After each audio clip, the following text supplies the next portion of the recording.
웨스트민스터 총회의 문서들 있겠습니다. 페이지 330페이지입니다. 330페이지에 진지한 자백과 엄숙한 약정.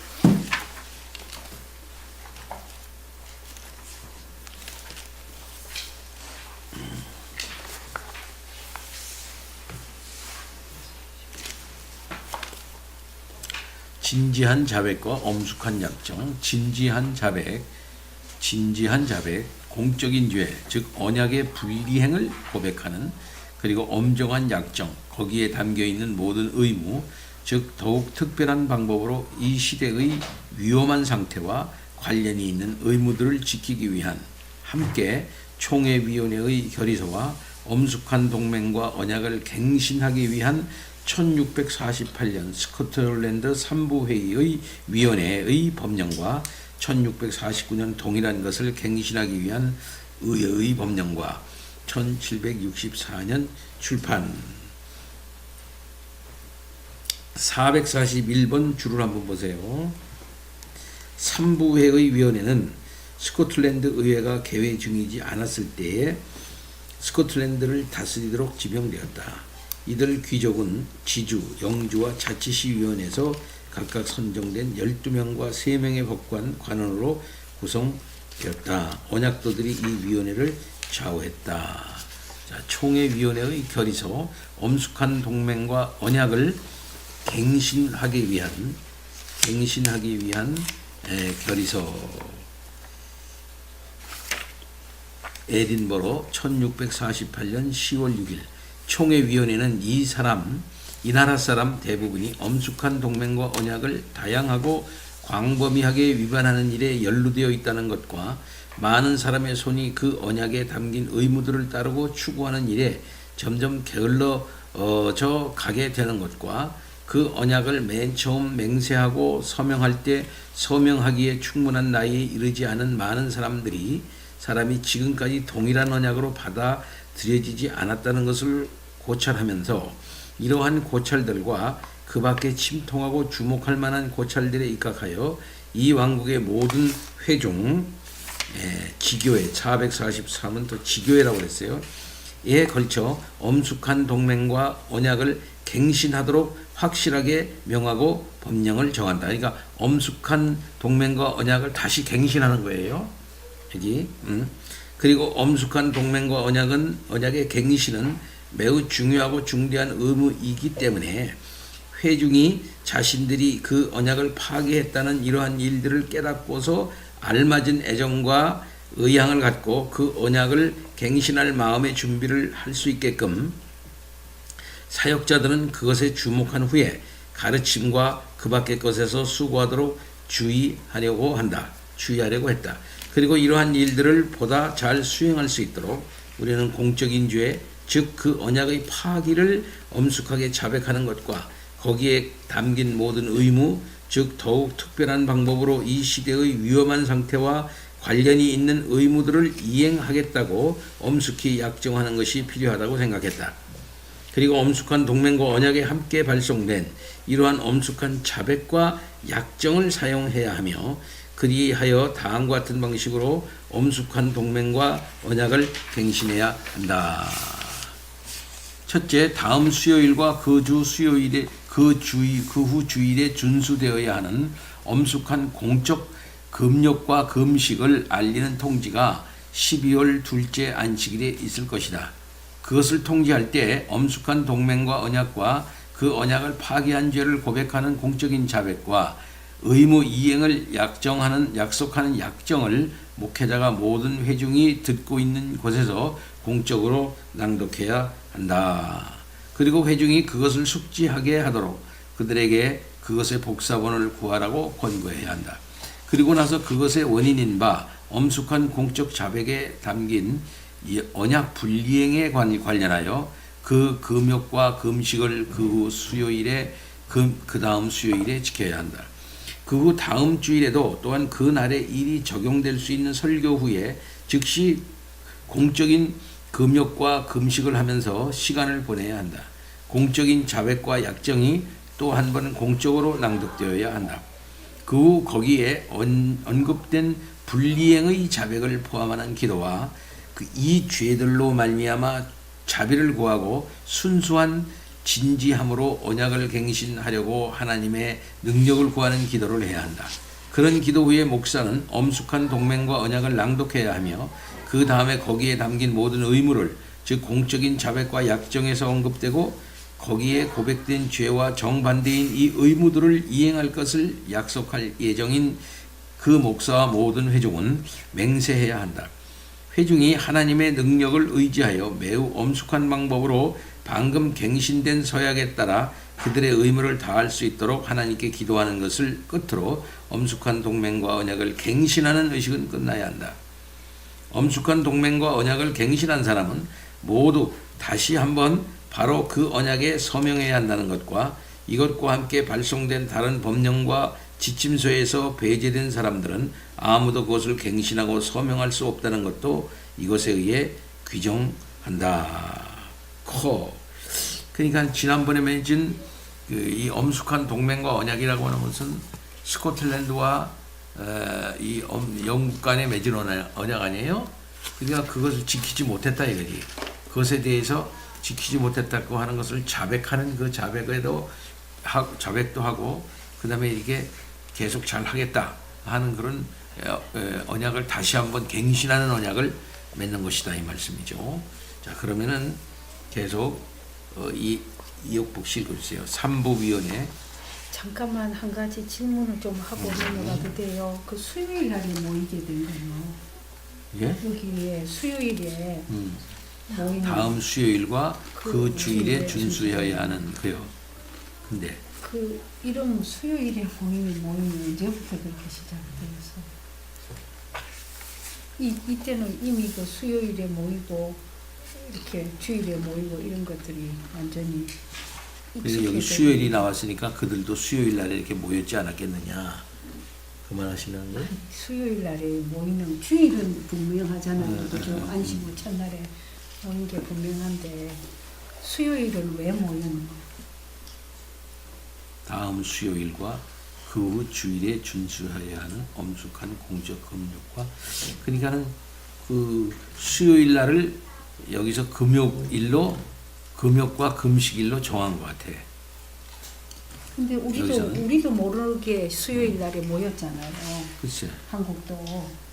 그리고는 이날은 주일하고 거의 마찬가지로 막 사람들이 모이는 걸로 그렇게 할 금요일이라 그런 모이는. 근데 이 사람네들이 여기서 수요일 날 모여서 예배를 드렸다 그런 걸 확인할 수가 있나요? 아니 그 수요일 날 모였으니까 우리한테 전해주는 선교사님도 우리한테 그렇게 전해줬겠죠. 그건 난 잘 모르겠어요. 다음에 연구를 하기로 하고 그건.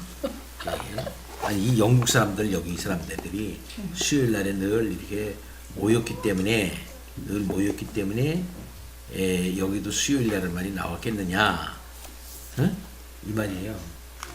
근데 지금 이 동안에 무슨 주일 날을 많이 얘기했는데 수요일 날 모였다는 얘기 별로 안 나왔잖아 그 사이에. 책에는. 네, 그 사이에 여기 처음 나온 것 같아요. 수요일 날 얘기는. 계속해서 좀 읽어주세요.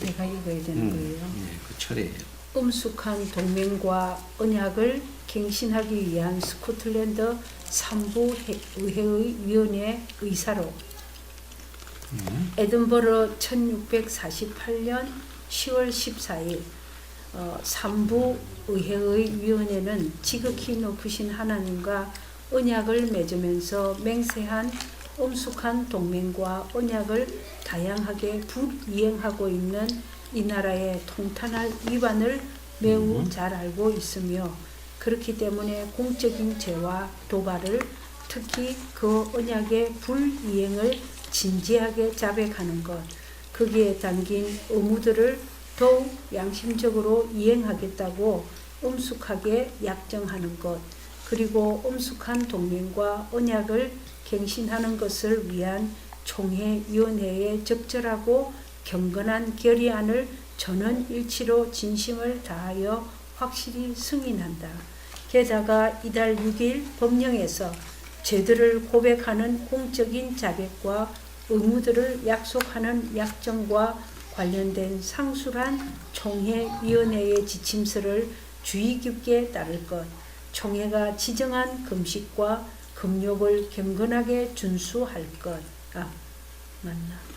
그리고 총회가 상술한 법령에서 명한 방법으로 엄숙한 동맹과 언약을 순수한 마음과 진실한 마음으로 갱신하고 서명할 것을 확실히 요구하고 명한다. 발췌. 토마스 핸더슨. 네, 그 다음엔 이양민 집사님, 찰스 1세 제2회의 의회 제3회기 법령수을 그걸 읽어주세요. 공적인 죄, 즉 언약의 불이행과 관련되어 본 의회의 모든 의원들이 지켜야 하는 엄숙한 금식과 금욕을 위한 법령, 그리고 엄숙한 동맹과 언약과 거기에 담겨 있는 의무들을 지키기 위한 엄숙한 약정을 갱신하기 위한 법령. 1649년 1월 5일 에든버러에서.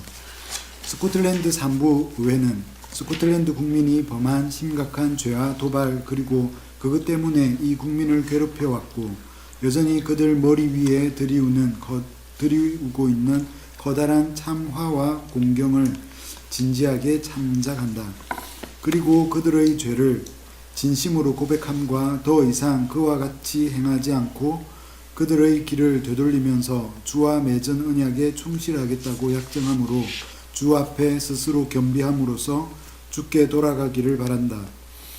그리고 이 국민의 보편적인 죄와 관련되어 스코틀랜드 교회 총회의 위원회가 공적인 죄, 즉 언약의 불이행을 고백하는 진지한 자백과 거기에 담겨 있는 의무들을 지키기 위한 공적인 약정을 승인했다는 것을 고찰한다. 그러고 나서 그렇기 때문에 상술한 산부의회는 그 자신의 죄를 곧 전국적인 불이행에 가담함을 깨달으면서 확실히 결의하되 본 의회의 모든 의원은 의회 의사당에서 저마다 자신의 죄, 곧 언약 불이행을 엄숙하게 자백함으로 주 앞에서 스스로 겸비하고 공적인 의무들을, 특히 이 시대의 위험한 상태와 관련이 있는 의무들을 더욱더 엄수하기로 약정하리라고 확실히 결의한다. 이와 함께 그 모든 의원은 총회의 위원회가 만든 명령서에 따라 엄숙한 동맹과 언약을 갱신하리라는 것도 확실히 결의한다.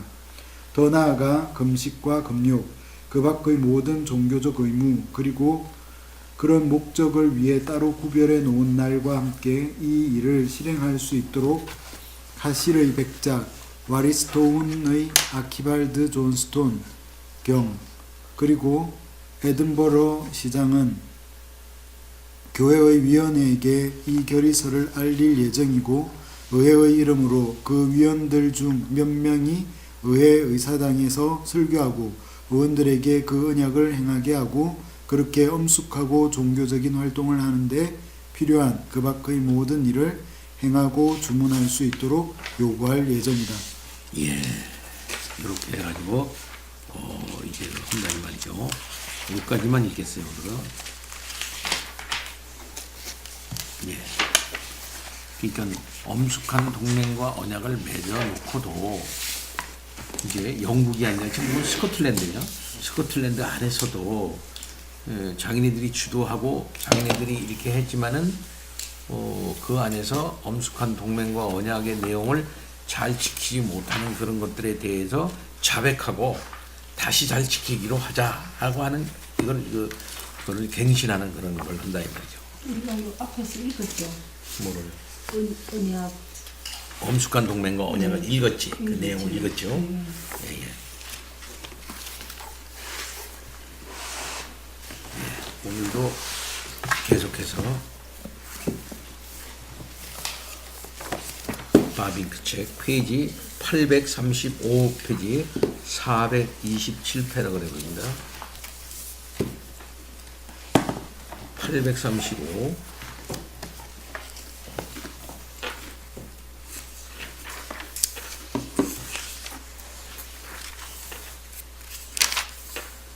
근대주의가 일어나서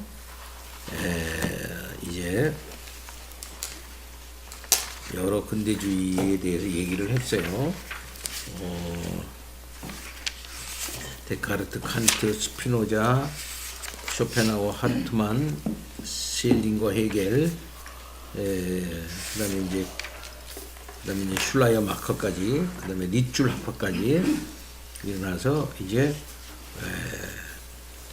새로운 신학 방법론이 나왔는데, 이것이 종교사학파, 다른 한편으로는 종교심리학을 위한 길을 열어주었다, 이렇게 얘기하고 있습니다. 계속 읽겠습니다.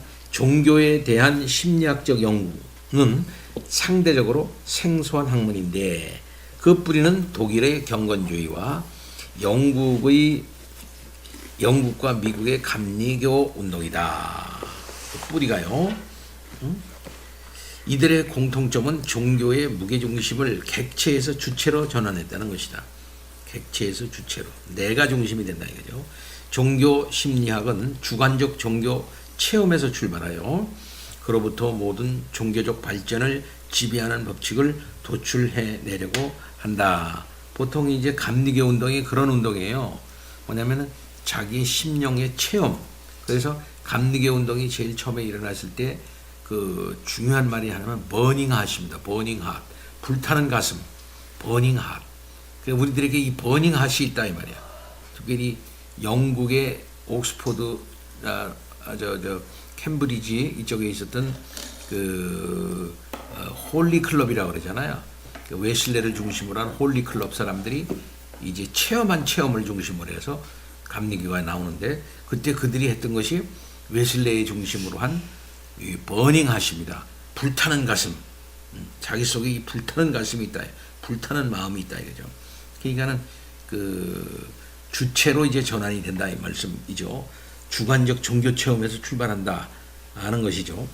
자, 그래서 주관적 종교 체험에서 출발하여 그로부터 모든 종교적 발전을 지배하는 법칙을 도출해내려고 했다.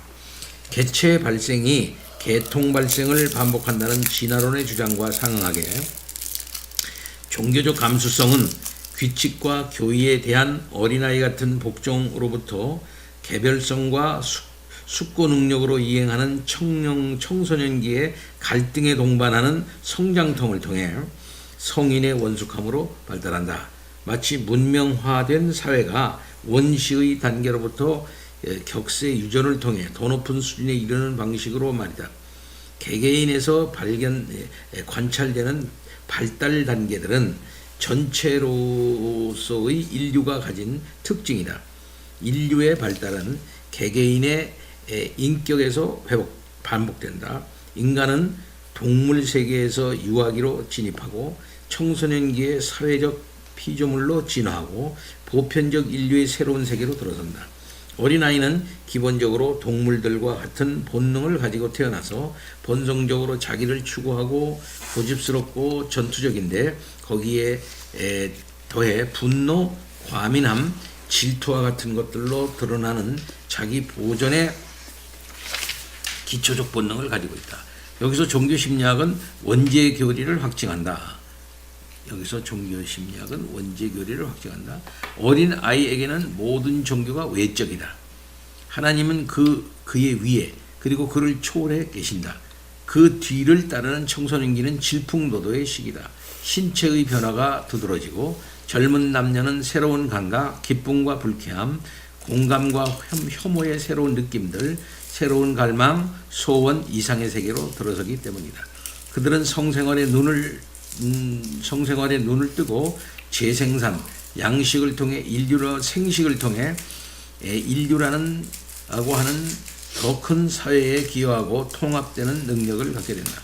고상하고 고차원적인 이상들에 대한 영적 개방성뿐만 아니라 추상적 사고와 추론의 능력이 생긴다. 건강한 성인으로 자라는 이들은 이중회심, 즉 두 번째 출생을 경험해야 하는데, 이를 통해 그들은 동물적 본성, 어린아이 같은 자기중심성, 외적 규칙들과 통제에 대한 의존을 극복한다. 또한 그들은 자신의 정체성을 찾으려 씨름하는 위기 속에서 느끼는 성장통을 통해 자기를 희생할 수 있고 인간 공동체에서 책임 있는 구성원이 될 수 있는 자유로운 인격이 된다. 만일 사춘기가 두 번째 출생, 거듭남, 새로운 인격의 탄생, 개인적이면서 동시에 사회적인 인격이라면 이 두 번째 출생은 그 자체의 고유한 병리들과 위험들 그리고 고유한 일탈과 죄들을 수반한다. 이 시기의 영혼은 계속되는 불안과 동요로 괴로움을 당하지만 우리는 성적 계몽과 종교적 회심 사이에 존재하는 흥미로운 병행관계에 주목할 필요가 있다. 물론 상당히 전자를 통해 후자를 설명할 수 있는 것은 아니다. 혼란스럽고 괴롭고 불안한 위기 상황에서 상대적으로 근심 없고 행복하며 확신 있고 안전한 내적 평안과 안식의 상황으로 전환하는 것을 사람들이 종교적 언어로 표현할 때 회심이라고 하는데, 기독교는 이러한 회심을 성령 하나님의 초자연적 사역의 열매로 본다. 하지만 종교 심리학에 따르면 과학적으로 말해서 이러한 종교적 위기를 설명하기 위해 굳이 어떤 초자연적 요인을 의지할 필요가 없다. 아무리 생소하고 특이해 보일지라도 그것은 심리학에 의해 모든 종교에서 비슷한 패턴으로 발생하는 정상적인 인간 발달의 일부분으로 설명될 수 있는 지극히 자연적인 과정일 뿐이다. 물론 각 사람의 발달에 개인적인 차이들이, 무엇보다도 양육과 환경, 성격과 기질, 성별과 나이에 따라서 그런 개인적인 차이들이 있고 종교적 경험에도 여러 유형들이 있는 것은 사실이지만, 종교적 자각과 성적 자각이 청년의 삶에서 언제나 거의 동일한 시기에 나타나고 특정한 패턴을 따른다는 것도 마찬가지로 사실이다. 이 시기의 종교적 경험은 전형적으로 죄에 대한 자각, 죄책감, 심판에 대한 두려움, 절망, 우울함, 후회, 두려움과 같은 감정들, 그리고 두 세력들, 다시 한번 옛사람과 새사람, 이 어둠과 빛, 죄와 덕, 사탄과 그리스도로 다르게 묘사되었다. 이런 두 세력의 대결을 포함한다. 회심이 일어나는 것은 싸움이 끝난 후에 마침내 죄, 비참한 공경의 경험이 평화와 기쁨과 화해, 하나님의 은혜와 교제의 경험으로 이루어질 때다. 이런 종교적 경험들은 일반적으로 사춘기의 전형적인 경험과 질적으로 동일하며, 혹시 차이가 있다면 종교적 영역에서는 그것들이 신앙적으로 채색되고 해석된다는 점이다. 자, 아주 참 그 바빙크가 그 우리 청년 시절에 있는 사춘기 시대로부터 청년 시대에 이르는 그 질풍노도의 시기, 자 정체감의 정립, 그다음에 죄와 그런 그 죄책감, 그다음에 뭐 여러 가지 그런 속에서의 종교적 경험들을 한다는 것을 이런 종교적 심리학을 통해서 잘 표현해주고 있는 것 같아요. 회심하고 막 성장기 아이들하고 이렇게 연결시켜서 그거 아주 어울려서 지금 막 설명하고 있는데, 종교 심리학은 그렇게 보고 있다는 거예요. 이게 지금 종교 심리학은 이렇게 심리학적으로 우리의 그 있었던 그거를 이렇게 본다는 거지. 그러니까 회심마저도 그걸로 이게 보는 거지. 그러니까 좀 더 지나 보면 거기에 대한 평가가 나올 거예요. 그러나 이 종교 심리학에 대해서 하여튼 우리 젊은 시절에 있었던 그 저기를 잘 표현해주고 있는 것 같아요. 예. 저도 이런 시대를 지났단 말이죠. 이렇게 종교 심리학에 따르면 우리는 회심, 각성, 깨달음, 회심, 각성, 깨달음 등의 종교적 체험이 모든 종교에서 모든 사람에게 나타난다는 점도 염두에 두어야 한다. 석가모니, 무하마드 등의 사람들은 바울, 아우구스티누스, 루터만큼이나 많은 종교적 위기를 경험했다. 기독교뿐만 아니라 모든 종교가 개인적인 삶과 공동체적 삶에서의 부흥에 대해 말할 수 있다. 모든 종교는 주관적 체험, 주관적 경험, 그러니까 주관적 경험은 신비주의, 금욕주의, 황홀경, 계시, 영감 등은 물론이고, 객관적 종교 현상들, 교의, 제의, 교회, 이런 종교 현상들, 객관적 종교 현상들을 공유할 뿐만 아니라 의식적이든지 무의식적이든지 종교적 발달과 사춘기 간의 연관성을 받아들이는 데 동의한다. 모든 종교에는 이 시기에 종교적 공동체로 온전히 받아들여지는 통과 의례가 있다. 로만 가톨릭에서는 이때 첫 성찬을 시행하며, 루터파에서는 견신례가 있고, 개혁파에서는 공적 신앙 고백이 있다. 따라서 종교 심리학은 이 모든 것이 잠재의식적이거나 무의식적인 것을 포함하는 인간의 의식에서 일어나는 지속적 변화의 현상으로 설명될 수 있다고 믿는다. 우리에게 계속해서 새로운 지각들이 쏟아져 들어옴에 따라 무의식적 자료인 인상들이 지속적으로 활동하고 있는데 그것은 언제든지 새로운 지각들에 의해 자극받고 대체될 것이다. 겉으로 의미심장하고 갑작스러운 회심으로 보이는 것은 사실 그동안 표면 아래 항상 존재해왔던 지각과 인상이 이제 단순히 공개되고 의식되는 것일 뿐이다. 갑작스러운 각성은 잠재의식 속에 무르지고 온 열매이다. 이런 변혁들은 언제든지 인간의 의식 안에 일어난다. 우리가 인간으로서 갖는 통상적인 경험의 한 부분인 것이다. 이런 관점에서 보면 회심은 일부만의 독특한 체험이 아닌 모든 사람의 공통적인 경험이다. 사춘기 동안의 한 사람의 종교적 인격에서 각성이 일어난 것은 청소년기의 자연적이고 필연적이고 정상적인 심리 과정이다. 그러므로 특정한 신앙적 각성이 갖는 돌연성이 어떤 기적적이고 초자연적인 기원에 대한 증거가 될 수는 없다. 회심에 대한 이런 심리학적 설명, 이거야. 회심에 대한 이런 심리학적 설명은 인생의 성령기에 나타나는 일반적으로 성화라는 용어로 묘사될 수 있는 종교적 발달 과정에 의해 지지를 받는다. 대개 사람이 성년이 되면 의심이 사라지고 자신의 신앙과 삶을 재정립하기 마련이다. 종교 심리학에 따르면 원숙한 성인은 종교적으로 안정되고 교리와 믿음의 내용들에 대한 비중은 감소하는 반면 종교적 체험과 선행은 중요성을 더해간다. 자기 중심적 성향들은 사회와 세상 그리고 하나님이 중심을 이루는 새로운 성향들로 바뀌기 마련이다. 정리하자면 여기 종교 심리학은 종교적 발달에 발상과 법칙 그리고 역동성과 기획이 공존한다고 주장하는데 이는 개별적 인간에게뿐만 아니라 보편적 인류에게도 마찬가지다. 전자는 후자에서 재현된다. 우리는 여기서 세 가지 요소를 구분할 수가 있다. 첫째, 인간 안에서 자신만의 독립적 인격으로 진화가 있는데 이는 인간이 수세기에 걸쳐 동물 세계에서 인간으로 탄생해가는 과정에 상응한다. 개별적 인간에서 사회적 존재로의 진화가 있는데 이는 사회가 무한한 형태의 복잡한 관계로 서서히 만들어져가는 과정에 상응한다. 마지막은 사회적 인간이 인류와 전체로의 세상과 의롭게 하는 성격인 신성의 일부분으로 진화한다는 것이다. 스탠리 홀에 따르면 지금 우리는 이 시기의 중간에 있다. 이 인간의 발달을 위해 엄청나게 많은 세기가 지났고 앞으로도 수 없는 세기가 남아있다. 지금 우리는 세상의 청소년기에 살고 있다. 우리는 목도하는 미명은 저녁이 아니라 새벽일 것이다. 영혼은 이미 존재하는 것이 아니라 여전히 생성 과정 중에 있다. 영혼은 여전히 만들어지고 있다. 그 안에 있는 능력들은 지금 숲속에서 잠자는 이들처럼 여전히 수면 중에 있지만 언젠가는 깨어날 것이다. 지금보다 더 큰 가능성으로 드러날 이 능력들은 장차 도래할 인간 왕국의 통치를 보다 강력하게 증진시킬 것이다. 자, 여기다 평가의담에 나오는 것 같아요. 신학은 이런 심리학적 연구, 지금까지 심리학적인 연구를 한 거예요. 인간의 어떤 회심과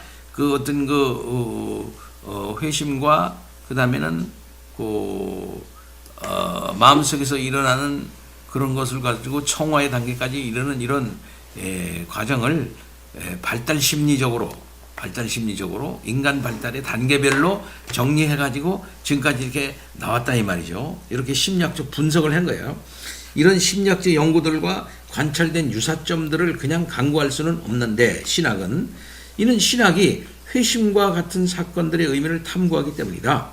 우리는 회심과 같은 영적 변화를 단순한 회심과 같은 영적 변화를 단순히 생물학적, 심리학적 원인으로 환원하는 모든 물질주의적 설명과 이론을 거부하고 나오죠. 영혼의 생명과 그 종교적 내용이 독립적인 가치를 가진다고 주장한다. 그러니까 이런 이런 회심과 같은 영적 변화를 생물학적, 심리학적 원인으로 환원하는 모든 물질주의적 설명과 이론을 거부하고 영혼의 생명과 그 종교적 내용이 독립적인 가치를 가진다고 주장한다. 동시에 우리는 사람의 인격이 갖는 심신의 일체성을 주장하고 영혼과 육체의 상호 의존성을 인정한다. 더욱이 질풍노도와 스트레스로 특징지어지는 청소년기가 젊은이의 종교적 발달과 성적 발달이 함께 이루어지는 중요한 시기라는 점에는 논란의 여지가 없다. 논란의 여지는 없죠. 그죠? 중요한 발달이 일어나는 거니까. 바로 이 시기에 독립적 인격성이 사람 안에 생성되는데 여기에는 영적 성숙은 물론 성적, 사회적 정체성과 성숙도 포함된다. 그건 사실이다. 종교적 경험에 대한 심리학적 연구는 이 부분을 밝히는데 도움이 되었다 이거죠.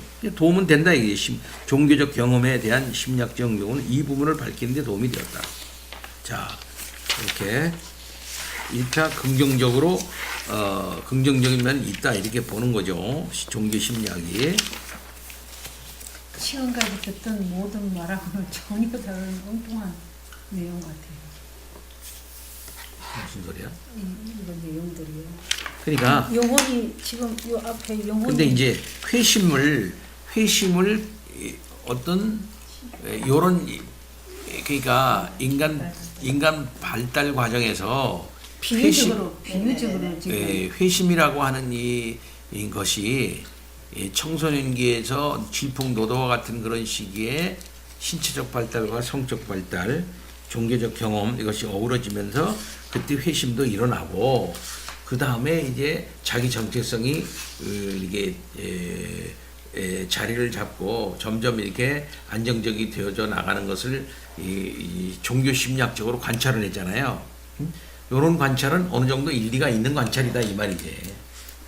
그러나 여기 마찬가지로 아까 여기 본 것처럼 이런 회심과 같은 영적 변화를 심리학적 원인으로 환원하는 모든 물질주의적 설명과 이론을 거부하고 신학은 우리는 그랬어요. 우리는 신학 영혼의 생명과 그 종교적 내용이 독립적인 가치를 가진다고 주장한다 이 말이죠.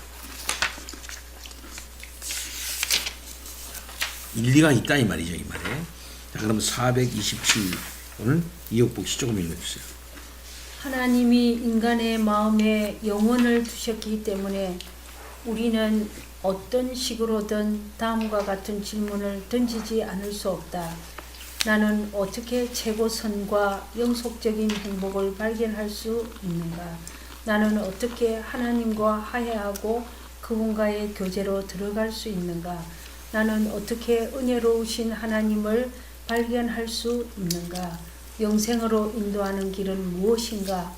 신학적으로 이런 물음들은 구원의 서정 또는 구원의 방식이라는 범주에 속한다. 계획파 신학은 구원의 서정을 처음에는 회개, 믿음, 선행이라는 세 가지 제목 아래 다루었지만 곧 이를 확장하여 부르심, 조명, 중생, 회심, 믿음, 칭의, 성화 등의 주제들을 포함시켰다. 우리가 살펴본 것처럼 계획파 신학은 구원의 서정을 상당히 다양하게 다루는 것이 특징이었지만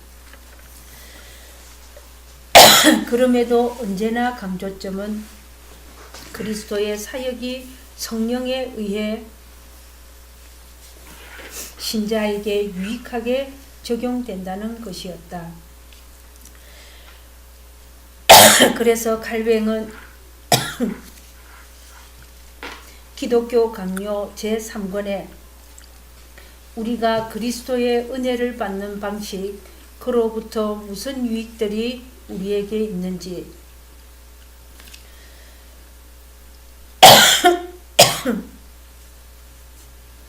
또 그에 따른 효력들은 무엇인지에 대하여라는 제목을 붙였다. 거기까지. 그 밑에 있는 줄을 한번 보세요. 49번 줄을 한번 보세요. 그러면 이렇게 말해요. 혼자도 나도 좀 그렇게 하다 같이 끝마치기 때문에 바빙크는 앞에 논의에서 갑자기 이 부분으로 넘어온다. 그렇죠? 응? 좀 어느 정도 결론이 더 나을 것 같고 더 할 것 같은데 그러니까 갑자기 이 부분으로 넘어온다. 종교 심리학에 대한 논의를 계속 이어가지도 않을 뿐더러 평소와 달리 별 비판 없이 비판적인 반응도 없이 그것에 대해 서술하는 것으로 그친다.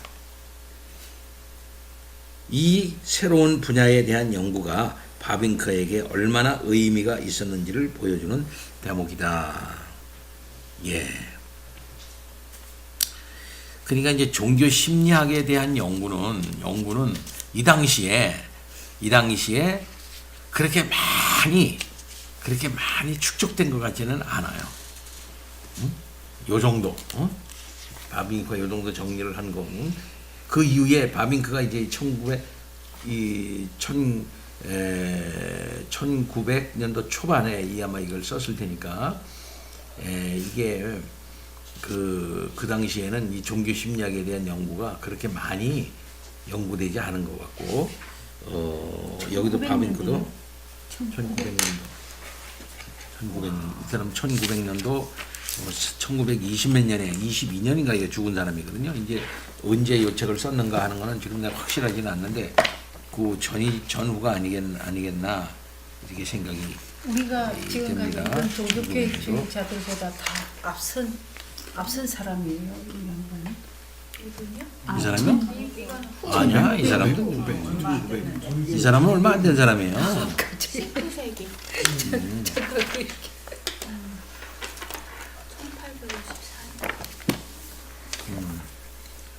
자, 그래서 여기 저도 갑자기 왜 여기서 갑자기 끝내지? 이 정도 이 정도를 했으면 거기에 대한 비평과 그다음에 뭐 이런 걸 좀 했을 건데 그다음에 여기서 그냥 끝내고 있다 이 말이지. 여기 편집자도 그 얘기를 여기서 그래서 한다 이 말이에요. 자, 그럼 계속해서 조금 더 읽어주세요. 우리가 구원의 서정을 이해하기 위해 성경이라는 출발점으로 돌아갈 때 우리는 즉각적인 어려움에 봉착한다. 그리스도의 죽음이 우리의 구원을 위한 모든 것을 성취했다고 하지만 우리가 즉시 죄와 고통과 죽음으로부터 완전히 구원받은 것은 아니며 완전한 거룩함과 복됨을 얻은 것도 아니다. 반대로 우리는 시간 속에서 믿음과 회개의 권유를 받는다. 거듭나고 의롭게 되고 거룩해지고 영화롭게 되어야 한다. 현재의 삶에서는 죄, 고난, 죽음에 종속되어 있다. 오직 많은 고난을 통해서만 하늘나라에 들어간다. 성경은 우리에게 두 가지 명백히 상반되는 진리를 말하는 것처럼 보인다. 한편으로는 모든 것이 성취되어서 구원을 위해 우리 인간이 해야 할 일은 더 이상 없다고 말하는가 하면 다른 한편으로는 이미 이루어진 구원을 인간이 얻기 위해서는 가장 중요한 일들이 인간의 삶에 일어나야 한다고 말한다. 그렇기 때문에 우리가 직면해 있는 위험은 한편으로는 펠라기우스주의적 율법주의이며 다른 한편으로는 율법 폐기론이다. 기독교가 말하는 구원의 서정이라는 배가 항상 좌초될 위험이 있는 이유도 바로 이 쌍둥이 암초 때문이다. 율법주의는 하나님의 작정들과 상충될 뿐만 아니라 그리스도의 인격과 사역을 합당하게 다루지 못한다. 만일 그리스도가 성취하신 것이 기껏해야 우리가 구원받을 수 있는 가능성뿐이고 우리의 손에 결정이 맡겨졌기 때문에 우리가 해야 할 일이 그토록 많이 남아있다면 구원에서 결정적인 요인은 우리에게 있는 것이다. 그리스도는 모범적인 선생으로 축소되고 온전히 충분한 구원자가 아니게 되어버린다. 결국 펠라기우스주의는 기독교와 이방 종교 사이의 경계를 흐릿하게 만들었고 사람들로 하여금 자신의 지혜와 힘으로 구원을 추구하도록 만든다. 펠라기우스주의는 구원의 확실성을 제거하고 사람들로 하여금 다시 하나님도 없고 세상에 소망도 없는 상태로 돌아가게 만든다. 세계 역사의 마지막이 불투명해진다. 가장 중요한 질문, 세계의 영원한 운명과 관련해서 세계의 경영이 인간의 손에 달려 있게 되는 것이다. 경건주의와 감리교는 죽은 정통주의에 반대하고 기독교를 삶에 적용함으로써 그리스도인들을 더 위대한 영성과 선행에 이르도록 고무시켰다는 점에서는 옳았지만 종종 다른 극단으로 나아가서 강조점을 객체에서 주체로 옮겨 놓았다.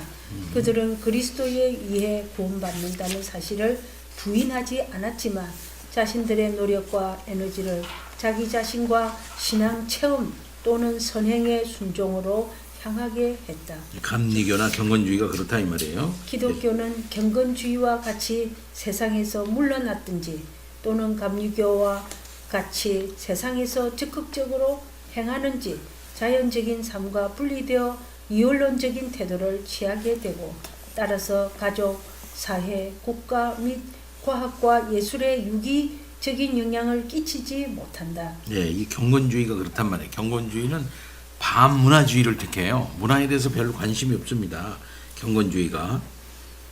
성화는 일상적인 것들로부터 물러나는 데 있기 때문에 긍정적이기보다는 부정적인 것으로 간주되었다. 예. 반대의 범주에 반율법주의가 있다. 이것은 우리가 반드시 인정해야 하는 중요한 진리를 옹호한다. 그리스도가 모든 것을 이루셨고 우리는 우리의 구원을 위한 그의 희생에 아무것도 더할 것이 없고 더할 수도 없고 더할 필요도 없다는 것이다. 하지만 반율법주의자들은 이 진리를 전혀 다른 교리를 선포하는 데 이용한다. 즉 부활하시고 영화롭게 되신 후에는 그리스도께도 아무런 할 일이 남아 있지 않다는 것이다. 무율법주의입니다. 이런 것들이 이제 오늘날에는 구원파하고 이제 통하는 거죠. 그래서 하지만 승기의 상태에서도 그리스도가 하실 일은 많이 남아 있다. 그는 친히 이루신 구원을 자신의 교회에 적용하시고 나누어 주셔야 한다. 이처럼 반율법주의는 구원 사역의 적용을 무시하고 원칙적으로 성령의 인격성과 활동을 부정한다. 반율법주의의 내적 동기는 범실론적 충동이다. 하나님과 인간은 본질적으로 하나이고 따라서 영원 전부터 화해되었다. 구속이 의미하는 전부는 우리가 자신의 참된 상태에 대해 더 잘 알고 깨우침을 얻는 것이다. 하나님이 우리를 향해 진노하신다는 착각을 버리고 그가 우리의 아버지로서 우리를 사랑하신다는 것을 인식해야 한다. 회개, 참회, 죄에 대한 후회, 지옥에 대한 두려움, 심판에 대한 공포, 용서를 비는 기도, 성화도 필요 없다. 이런 것들은 모두 펠라기우스적 오류로서 하나님의 은혜와 속죄라는 객관적 사실을 정당하게 다루지 못한 것이라는 말이다. 이게 무율법주의가 그런다는 거예요. 여기서도 예수는 단지 예언자, 교사로서 우리에게 하나님의 사랑과 길들에 대해 깨닫게 하실 뿐이다. 우리는 단지 우리의 잘못된 견해에서 벗어나기만 하면 된다. 율법주의와 같이 반율법주의도 기독교 핵심을 전적으로 거부하는 것으로 끝나고 이교주의로 다시 주저앉고 죄로부터의 구원을 인간의 합리주의적 계몽 또는 도덕주의적 개선으로 대체한다. 둘 다 아리우스적 의미에서든지 또는 사벨리우스적 의미에서든지 삼위일체에 대한 신앙 고백을 거부한다. 예, 아리우스주의는 군주론적 오류죠. 아리우스주의가 단일신론이란 말, 하나님 한 분밖에 없다. 사벨리스주의는 양태론적 오류죠. 어떨 때는 하나님이 한 분이지만 어떨 때는 이렇게도 나타나고 저렇게도 나타나고 성령은 또 이렇게도 나타난다. 한 분 하나님이 사벨리스적 양태론적 오류입니다. 자, 삼위일체적 구원의 길 그리고 진리. 그러면 이 구원은 어떤 것이냐 하는 걸 얘기를 하는 겁니다. 이건 삼위일체적이다 이제 이 말 하는 거예요. 네. 그러면은 이학민 지사님 계속 해주세요. 구원에 대한 성격적 견해는 성령의 고유한 사역을 인정하면서 온전히 삼위일체적이어야만 한다. 그리스도가 우리를 위해 얻으신 것은 그 자체로 완전하지만 반드시 우리에게 그리고 우리 안에 적용되어야 한다. 징의와 성화를 통해 죄책, 오염, 죄의 권세로부터의 자유함을 통해서 말이다. 마치 어린아이가 심지어 태어나기도 전에 자기 아버지의 모든 소유에 대해 권리를 갖지만 훨씬 나중에야 그것을 소유하게 되는 것처럼 나중에 믿게 될 모든 사람도 역시 그들이 믿기 오래전에 그리스도가 얻으신 모든 유익에 대한 권리를 그리스도 안에서 이미 갖고 있는 것이며 단지 믿음으로 그것들을 소유하기만 하면 된다. 그러므로 구원의 획득은 이 유익들의 적용을 요청한다. 이 적용은 이중적이다. 그리스도가 우리를 죄와 그 결과로부터 구속하시기 때문에 그는 우리의 죄책과 형벌을 친히 담당하시면서 또한 우리를 대신해서 율법을 성취하셨다. 우리는 성령의 능력 안에서 칭의를 얻는다. 즉 죄의 용서와 영생에 대한 권리를 확신한다. 또한 우리에게는 성령의 능력이 성화를 위해 주어졌다. 즉 우리 안에 그리스도의 형상을 새롭게 이루어간다. 성령이 친히 우리의 영과 더불어 우리가 하나님의 자녀인 것을 증언하시고 우리를 거듭나게 하시고 하나님의 형상을 따라 우리를 바꾸어 가신다. 이 적용의 사역은 성부에 의한 창조와 성자에 의한 구속만큼이나 신적인 사역이다. 그러므로 이 일을 이루시는 성령은 성부, 성자와 함께 영원히 찬송과 송축을 받으실 유일하신 한 분 하나님이시다. 여기서 종교개혁의 원리들이 분명해진다. 자연은 하나님이 창조하신 것이고 하나님의 섭리에 달려 있으므로 은혜만큼이나 귀중하다. 그렇기 때문에 구속에서 성령의 사역은 또한 창조와도 연결되어 있다. 자연적인 생명 자체가 새롭게 된다. 종교개혁의 가르침에 따르면 은혜는 죄와 대립할 뿐 자연과 대립하지는 않는다. 원칙적으로 단 하나의 대립만이 있는데 바로 죄와 은혜 사이의 대립이다. 그렇기 때문에 종교개혁은 민족들에게서나 특별한 사람에게서나 자연적 생명에 대한 하나님의 인도의 교훈적 역할과 의미를 부여할 수 있었다. 하나님이 친히 수세대에 걸쳐 일어나는 성령의 은혜로운 사역을 준비하시며 또한 성령은 자신의 활동들을 통해 자연적 생명을 하나님의 인도와 연결하시고 자신의 은혜로 자연적인 생명을 회복시키시고 죄의 권세에서 해방하시고 하나님을 위해 구별되게 하신다. 동시에 성령의 사역은 인간의 의지와 행위를 무효화하지 않는다. 은혜는 자연이 아니라 죄와 대립한다.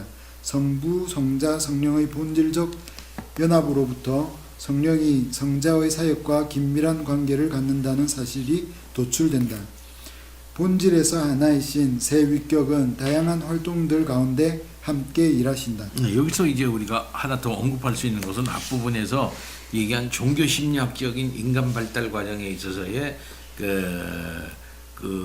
이 얘기는 사실상 그 객체를 주체화해 가지고서 우리 주체 속에서 우리 속에서 일어나고 있는 사실을 이제 그 영적인 차원이 아니라 물리적인 차원에서 심리학적 차원에서 얘기하고 있기 때문에 거기에는 성령의 이 적용 사역이 배제가 되죠.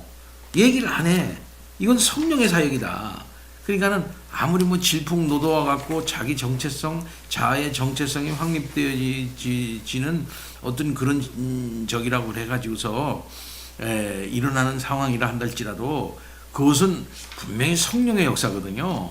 성령의 역사가 동반되지 않고서는 어느 누구도 이제 그 회심할 수가 없다 이 말이에요. 근데 종교 심리학에서는 그 회심이 보편적이라고 말해버리고 만단 말입니다. 모든 사람이 다 그렇다 이렇게 말한단 말이에요. 그런 면에 있어서는 성령이라고 하는 것은 하나님이시기 때문에 주체적으로 어떤 이에게는 그렇게 하고 어떤 이에게는 저렇게 하고 온다 이 말이죠. 그러니까 성령의 적용사역이라고 말하고 있지 않지 종교 심리학에서는요. 그런 면에서는 오르다 이렇게 말할 수가 있겠어요. 그러니까 바빙크는 거기까지는 얘기하고 있지는 않아요 제가. 그러나 우리가 지금 읽어보니까 성령의 적용사역이 없이는 구원이라는 것이 이루어지지를 않는다. 한마디로 말해서 회심이라는 것이 이루어지지를 않는다. 단순히 심리학적인 자기 충동과 자기 속에서 일어나는 심리학적인 역동성으로 말미암아 자기 속에서 일어나는 자연적으로 회심되는 것은 아니다는 거죠. 그렇죠? 성령의 놀라운 적용 사역에 의해서만 회심이 일어난다. 그런 그러니까 것 같이 보이지만은 그렇지 않다. 그렇지. 근데 그거를 바빙크는 얘기하고 있지는 않지만은 잠깐 언급하고 말죠. 앞에 보면 항상 언급하지 말고 바로 이 부분으로 넘어왔어요. 그럼 우리가 여기 읽어보니까 이제 그 얘기를 이제 그거 가지고 비판할 수가 있겠다는 거죠. 예, 계속해서 그리스도는 지상 사역을 위해 성령으로 구비되시고 성령으로 한량 없이 기름 부음을 받으셨고 온전히 성령을 얻으시고 모든 성령의 은사를 받으셔서 지금도 성령으로 사시고 다스리시고 통치하신다. 성부와 성자의 성령은 이제 그의 영, 즉 그리스도의 영이 되셨다. 그리스도가 영화롭게 되시기 전에 그는 아직 그리스도의 영이 아니었다. 하지만 이제 그는 그리스도의 영, 그리스도의 합법적 소유, 다시 말해 그리스도의 것이다. 그러므로 그리스도는 오순절에 성령에 의해 자신의 모든 유익을 자기 교회에 공급하시기 위해 이 성령을 보내신다. 성령은 모든 것을 그리스도로부터 취하신다. 아들이 아버지를 영화롭게 하기 위해 오셨던 것처럼 이제는 성령이 아들을 영화롭게 하기 위해 내려오셨다. 성령은 그리스도의 모든 유익을 각자에게 분량에 따라 합당한 때에 그가 정하신 질서대로 적용하시는데 이 일을 그리스도의 충만이 그의 교회 안에 거하시고 교회가 성숙함에 도달할 때까지, 즉 그리스도의 장성한 분량이 충만한 데 이를 때까지 행하신다. 구속의 서정은 구원의 적용이고 가장 합당한 질문은 사람이 구원받기 위해 무엇을 해야 하는가가 아니라 하나님은 자신의 은혜 안에서 무엇을 행하셔서 교회로 하여금 그리스도에 의해 획득된 온전한 구원에 참여하도록 하시는가라는 것이다. 구원의 적용은 인간론적으로가 아니라 신론적으로 다루어야 할 하나님의 사역으로서 성령이 그 창시자시며 따라서 성령의 특별한 사역으로 불릴 수 있다. 구원의 방식 전체는 성령의 적용하시는 은혜다. 하지만 구원의 서정에 대한 이런 이해에 대항해 펠라기우스주의의 진영에서 항상 반대가 제기되었다. 인간의 권리들이 부인되고 인간의 자기 활동이 억압받고 불경건한 삶이 조장된다는 것이다. 이런 반대는 율법의 행위로는 의롭게 될 인생이 없다는 성경의 증거를 뒤집기 위해 근본적으로 계산된 것이므로 결코 인정될 수 없다. 또한 이것은 심각한 오해의 기초에 있다. 구원의 적용이 하나님의 사역이라는 사실을 믿는다는 것은 모든 도덕적 요인에 대한 인정을 배제하지 않고 오히려 온전히 포함하는데, 이러한 요인들은 하나님의 섭리의 인도하심 가운데 회심하지 않은 사람의 지성과 마음에 영향을 끼친다. 결국 자신의 자녀인 인생들을 인도하시고 그들에게 정언하시고 그들을 위해 하늘로부터 유익들을 빛처럼 내려주셔서 그들로 하여금 하나님을 발견할 소망 가운데 하나님을 찾도록 하시는 분은 하나님 자신이시다. 구원의 적용은 지금도 앞으로도 영이신 성령, 즉 그리스도의 영의 사역이다.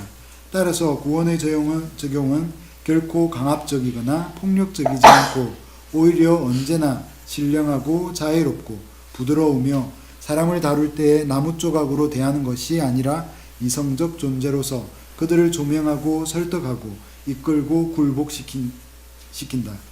성령은 인간의 죄로 인한 어둠이 하나님의 은혜의 빛에 항복하게 하시고 영적 무력함을 영적 능력으로 대체하신다. 우리의 영과 더불어 우리가 하나님의 자녀인 것을 증언하시는 분은 바로 하나님의 영이시다. 이제는 내가 사는 것이 아니요 오직 내 안에 그리스도께서 사시는 것이라. 이제 내가 육체 가운데 사는 것은 하나님의 아들을 믿는 믿음 안에서 사는 것이라. 너희 안에서 행하시는 이는 하나님이시니 자기의 기쁘신 뜻을 위하여 너희에게 소원을 두고 행하게 하시나니 이 하나님은 우리가 두렵고 떨림으로 우리의 구원을 이루기를 원하신다. 오직 이러한 신학적 견해만이 우리에게 확신을 가져다 주며 실제적으로 새로운 그리스도인으로서의 삶을 보장해 준다. 이에 반해 펠라기우스주의적 견해는 모든 것을 심지어 선이 이기고 하나님의 나라가 승리하는 것조차도 불안정하고 불확실하게 만든다. 모든 것이 인간의 예측할 수 없는 변덕에 달려있기 때문이다. 이런 견해는 인간의 권리를 옹호한다는 명목하에 하나님의 권리를 짓밟고 인간에게는 기껏해야 변덕스러운 권리만 남겨둔다. 구원의 서정에 대한 신론적 견해는 인간론적 견해 속에 감추인 모든 선한 것을 다 망라할 뿐만 아니라 하나님이 지으신 이성적이고 도덕적인 피조물로서의 인간을 정당하게 다룬다. 하지만 반대의 견해는 그렇게 할 수 없다. 인간으로부터 시작해서 무엇보다도 인간의 권리와 자유를 확보하려고 애쓰는 노력들은 언제나 하나님의 능력과 은혜를 제한하는 것으로 끝난다. 이 구원은 삼위일체적 역사다. 특별히 성령에 적용하시는 역사로 하나님께서 계획하시고 예수께서 이루신 구속을 우리들에게 적용하시게 되는데, 이때 펠라기우스적인 견해는 결국은 인간의 권리와 자유를 확보하는 것 같으나 사실상 그렇지 않다는 거죠. 잘 설명하고 있습니다. 따라서 구원의 서정을 다루는 견해는 신론적인 견해여야 한다. 신론의 입장에서 다뤄야 한다라고 이렇게 그렇게 하여야만 인간이 이성적이고 도덕적인 인간으로서 다뤄질 수 있다. 이렇게 이제 말하고 있습니다. 언필증 펠라기우스적인 견해를 취해서 인간을 이렇게 무시할 수 있느냐? 이렇게 하지만 인간을 높인다고 해서 펠라기우스주의가 인간이 높여지는 게 아니라는 거죠. 그러면 오은 집사님 그 다음 계속 질문 하나. 예. 그 성부와 성자의 성령은 이제 그의 영, 즉 그리스도의 영이 되셨다. 그리스도가 영화롭게 되시기 전에 그는 아직 그리스도의 영이 아니었다. 하지만 이제 그는 그리스도의 영, 그리스도의 합법적 소유, 다시 말해 그리스도의 것이다. 이렇게 전통적인 삼위일체에 대한 내용을 정확하게 표현한 것으로 볼 수 있는 거죠. 그렇죠. 예. 그렇다고 볼 수 있습니다. 그러니까 이제 경륜적, 본체론적인 삼위일체론, 경륜적 삼위일체론 그러잖아요. 네. 본체론적 삼위일체가 이제 퍼져 나오면서 역사 속에서 이제 드러나면서 경륜적으로 드러나잖아요. 그죠? 그러면서 이제 예수 그리스도가 구원을 이루시게 되고 하늘에 올라가시면서 이제 하시면서 주님이 말씀하시기를 이제 보혜사 다른 성령을 보내주겠다. 그렇게 말씀하시잖아요. 그래서 이제 오순절 성령이 강림하시잖아요. 근데 강림하셨는데 그의 영을 누구라고 보라냐면 바울사도에서는 주의 영이라고 동시에 말하고 있어요. 그러니까 기능적으로 주의 영이라고 말하고 있다. 그러니까 성령이나 주의 영이나 같은 것으로 얘기하고 있어. 성령님이나 성령이 오셨지만 그건 주의 영이 오신 것이라고 똑같이 말하고 있어요. 그런 면에서는 경륜적으로 같이 동일시하고 있다. 이렇게 말할 수가 있겠습니다. 그러나 주님이 부활하기 전에 곧 십자가 지고 부활하기 전에 주의 영을 성령으로 똑같이 얘기하고 있지는 않죠. 설명을 경륜적으로 설명을 할 때 그렇게 얘기하고 있지는 않지. 나도 이 문제를 신학교 시간에 교수님한테 계속 질문을 했어요. 어떻게 된 거냐? 그러니까 본체론적인 것과 경륜적인 차원의 구속사적인 차원에서 이게 갈린다 이 말이에요. 그러나 성경에서 말하는 것은 주의 영이 오신 것이나 성령이 오신 것이나 다 똑같이 기능적으로 동일시하고 있다. 이렇게 말할 수 있어요. 그 시점이 부활 시점으로 봐야 되네. 변화된 시점이 경륜적으로는. 그거를 이제 오순절 성령 강림으로 보는 거예요. 어쨌든 그 전에는 그리스도의 영이라고 지칭할 수 없었으나 그 후로부터는 그리스도의 영으로 지칭이 된다. 예. 주의 영으로. 예. 그렇게 지칭되고 동일시된다 이 말이에요. 그러나 우리가 본체론적인 차원에서 성부는 성부고 성부는 성자가 아니시고 또 성자는 성령이 아니시고 성령은 성자가 아니시고 구별된다 이게요. 분리되지는 않으나 분리되는지는 않아 구별은 된다 이 말이죠.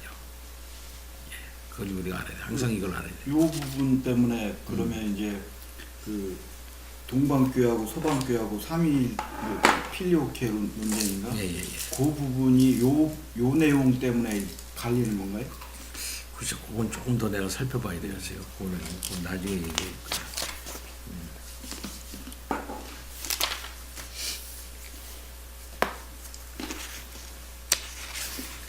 저 그럼 원집사님 429 그거 나누세요.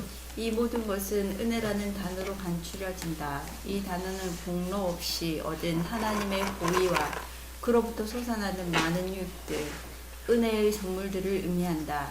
여기서 우리는 성령이 인간에게 주관적으로 내적으로 나누어 주시는 그들의 구원과 가장 긴밀하게 연관된 은혜의 선물들에 대해서만 논한다. 그와 같은 하나님의 특별한 은혜의 선물들은 복음의 설교를 통해 모든 듣는 자에게 제시되고 택자에게 유효하게 주어진다. 로마 카톨릭과 종교개혁이 이 지점에서 다르다.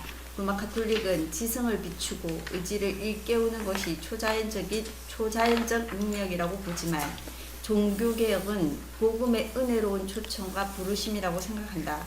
로마 카톨릭에서는 타고난 또는 주입된 은혜는 하나님의 선물로서 인류를 초자연적 질서로 고양시키고 어떤 면에서 신적 본성의 참여자로 만든다.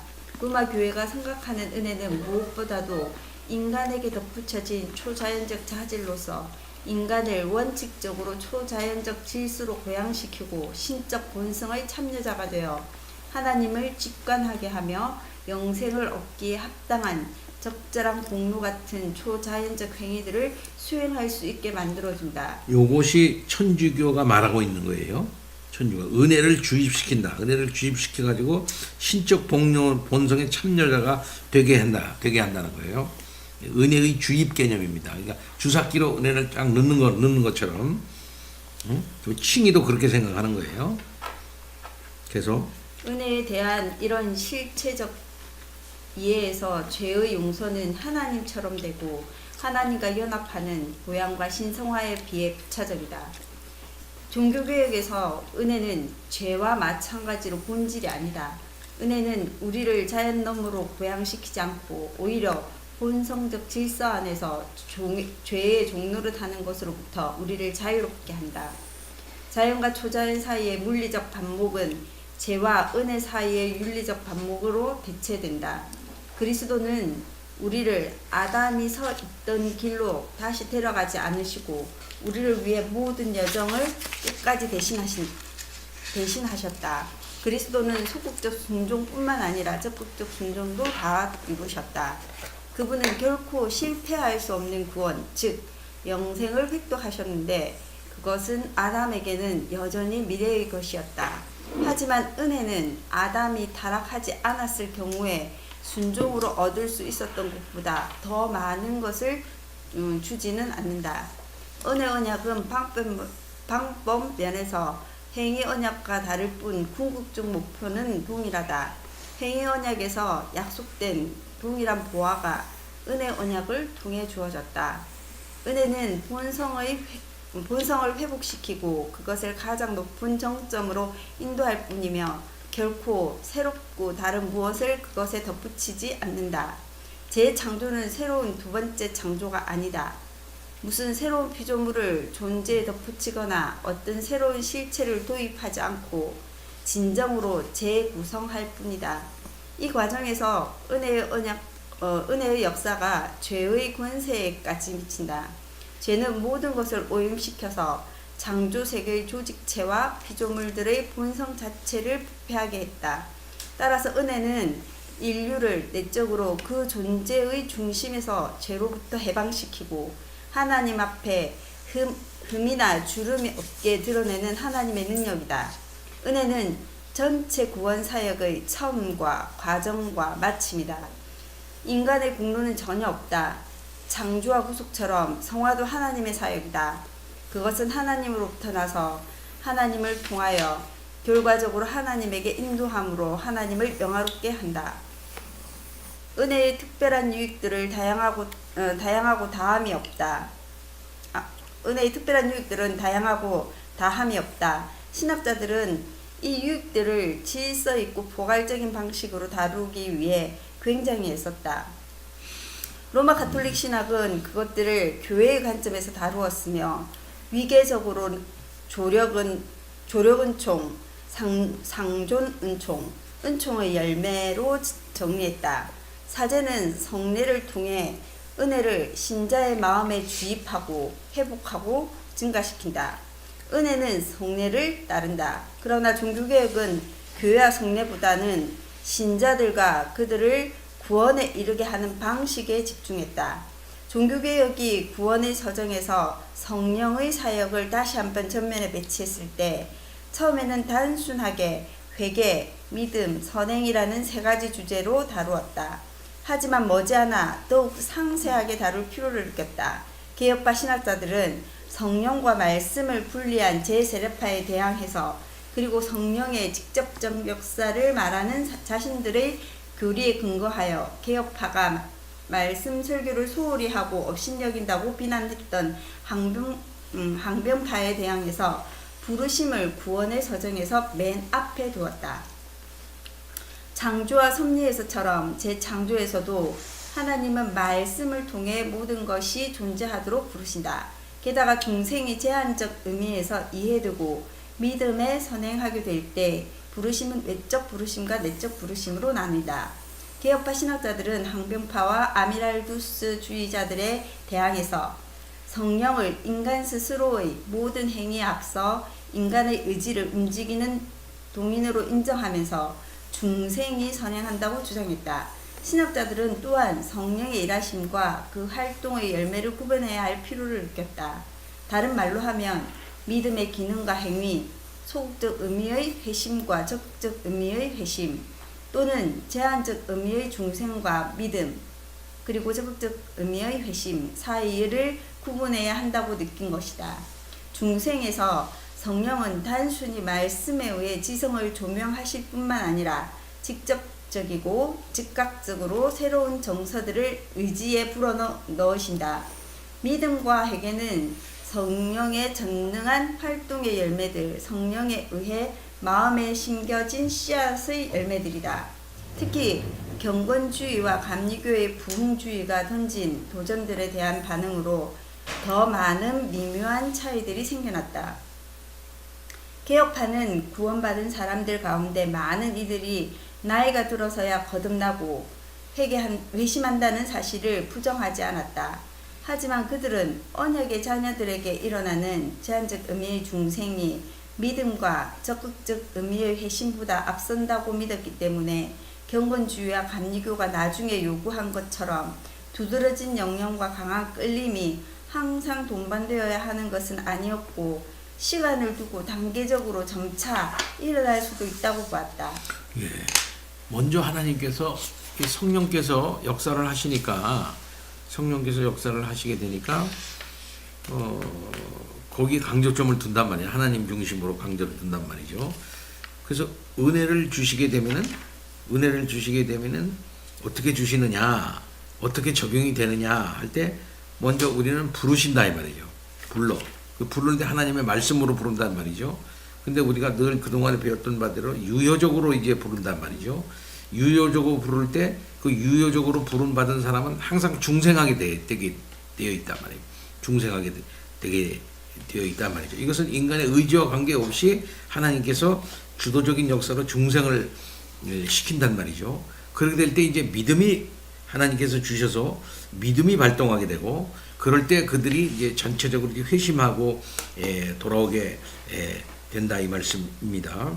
그런데 이제 경건주의와 이 감리교의 그 부흥 운동이 일어나게 되면서 여기에 이제 미묘한 차이가 생기게 되는데 그 미묘한 차이라는 것은 결국 어떤 것이냐면은 이 부르시고 중생하고 그 다음에는 이제 믿음을 주시고 회심하고 이게 돌아오게 되는 과정이 시간이 걸릴 수가 있다 이 말이죠. 중생을 해놨는데 이 중생한 자가 뚜렷한 어떤 그 신앙의 증거, 회심의 증거를 보이지 않을 때가 있다 이 말이에요. 이걸 우리는 고려한다 이 말이지.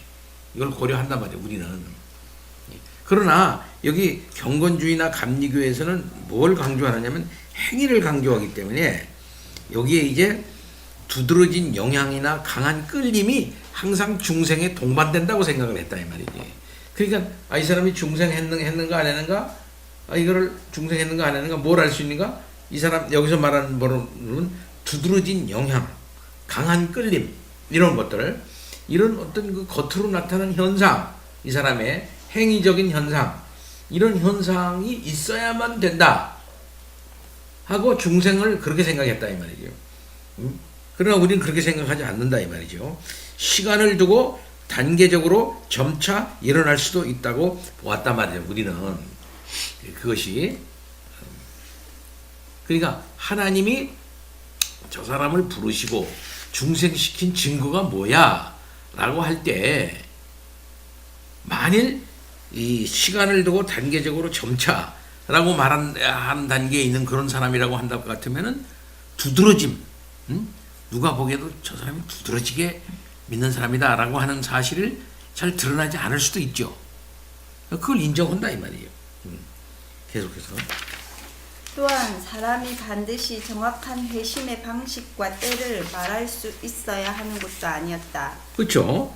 예, 그러면 정확한 회심의 방식과 때를 말할 수 있어야 하는 것도 아니었다. 그러면은 자기가 회심의 시기와 회심의 때를 잘 모를 수도 있다는 얘기죠. 그렇죠. 근데 어떤 사람들은 중생했음에도 불구하고 그러면서 이렇게 두드러짐과 강한 끌림이 이제 없는 이 시기를 갖다가 중생했음에도 불구하고 나는 아직 중생을 못했고 믿은 지 한 20년이 지난 다음에 나는 사실상 중생을 체험했습니다. 그 이후로부터 저는 변했습니다. 사실 난 오랜 신앙생활을 헛했고 요즘에 들어서야만 정말 신앙생활을 하는 것 같습니다. 그때 저는 중생했던 것이지요. 그 새벽 시간에 목사님으로부터 한 대 얻어맞고 또 뚜렷한 어떤 체험을 하면서 그때 저는 중생한 것 같습니다. 이렇게 얘기하면 맞아요, 틀려요? 우리 개혁파 신학으로 말하면 이건 틀린 얘기란 말이에요. 그렇게 얘기하면. 정확한 회심의 방식과 때를 말할 수 없을 수도 있다 이 말이죠. 계속해서. 예를 들어 존 웨슬리가 1738년 5월 24일 저녁 8시 45분에 자신에게 회심이 일어났음을 알았던 것처럼 말이다.